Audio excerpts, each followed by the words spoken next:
Kids Inspire. क्या? अम्मी, मैं होमवर्क कर चुका हूँ। माशाल्लाह बेटा, फिर टीवी देख लो। आज का फनी कार्टून शुरू। ये मजा आ गया। उफ, मैंने तो होमवर्क किया ही नहीं। फिर तुमने झूठ क्यों बोला? अली भाई, मैं कार्टून मिस नहीं करना चाहता था। अहमद भाई, झूठ बोलना बुरी बात होती है। सच बताओ अहमद। अहमद बेटा, होमवर्क दिखाओ। वो बैग स्कूल में रह गया।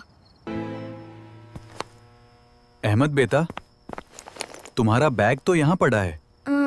मैं भूल गया। सच बोलने पर हमेशा सुकून मिलता है।